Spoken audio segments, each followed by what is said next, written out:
Hey guys, Drifter here. Welcome to Black Ops 2 In Depth. In today's episode, we're going to be talking about Swarm AI. This is the AI of the Hunter-Killer Swarm. We're also going to be talking about the Hunter-Killer drone itself. And then later in the episode, we've got a little bit of bonus for you. We're going to talk about the score streak targeting AI for the helicopters, the stealth chopper, and the escort chopper. So we've got a lot of AI to talk about today, and you're going to ask, where does this come from? What's my source? Is it the game code? Is it self-testing?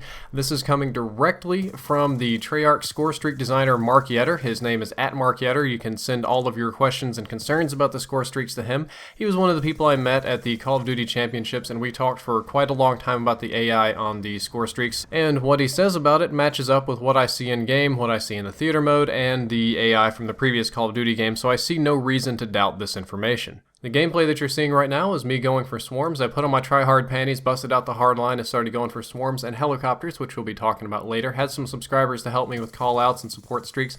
Wasn't that hard to do, never gone for swarms before. I'm pretty proud to get them. I wanted to load this up in theater mode and kind of follow the little drones around and stuff like that, but unfortunately it was not very cooperative. The game was a little laggy, so theater mode didn't look very nice, and it spawns the drones kind of funny in theater mode, so I didn't get any good footage out of that. So you're just going to get to see me stamp people and call in my swarm. The first distinction that I want to make clear is that the Hunter-Killer drones and the Swarm use the exact same AI to determine targets. There is no difference between the two, so I'm going to talk about them in general. I'll probably talk about more of the drones than the Swarm because the Swarm just spawns drones.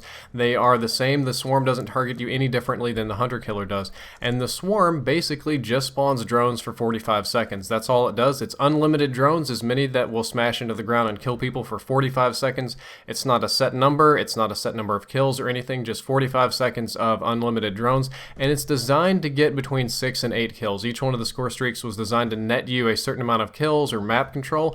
The Swarm was originally designed to get you unlimited map control and somewhere between 6 to 8 kills. On the subject of targeting, drones do not target you based on score.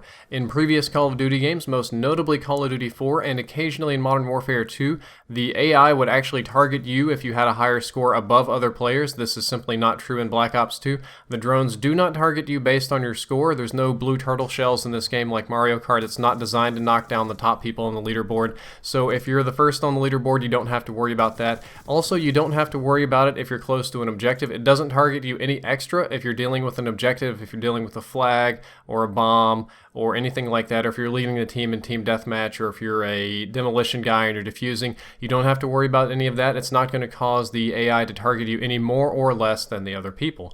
And lastly, they don't target groups more than individuals. This is another common myth that's been programmed into the AI, that if 3 or 4 people are standing together, that it will target the group of people instead of the individual. Again, this is not true. It targets one person in that group, and the others just happen to be there, because what it does is very, very simple. It's just based on lines of sight. If the drone can see you and it's within your flight path, then you are dead.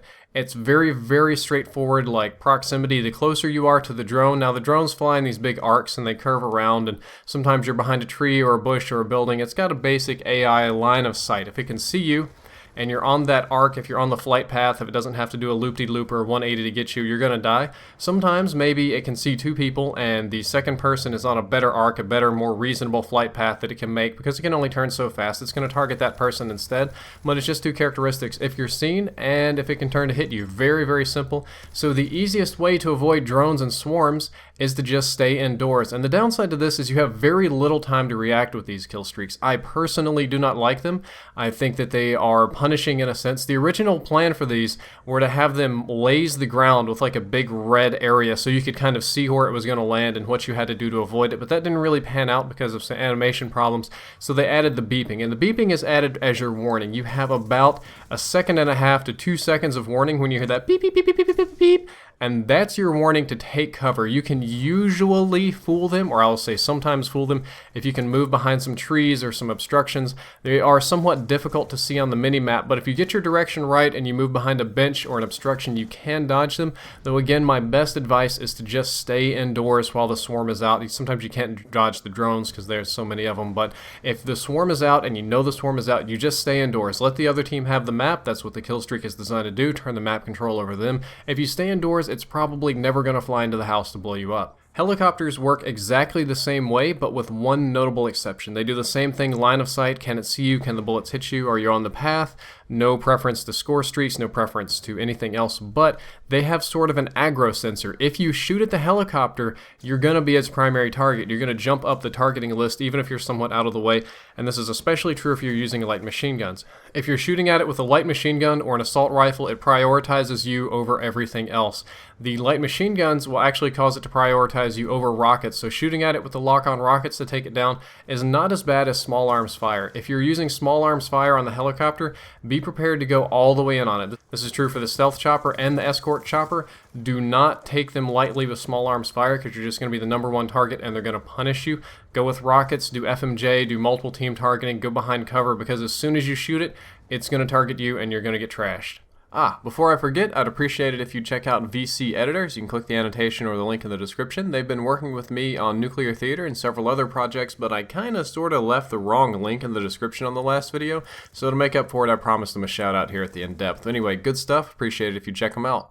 Well guys, that's all for this episode. I hope that you learned something useful, and I hope that you use that to avoid the enemy killstreak AI. If you'd like to check out my previous episode on the tactical knife, you can click the box on the left. It'll open it in your window. And if you'd like to check out the next episode, which is going to be a re-review of the Type 25 now that it's been buffed, it's almost a different gun, you can click the box on the right. That'll go live in a day or two. As always, if you enjoyed the content, don't forget to like, favorite, and subscribe. Drifter out.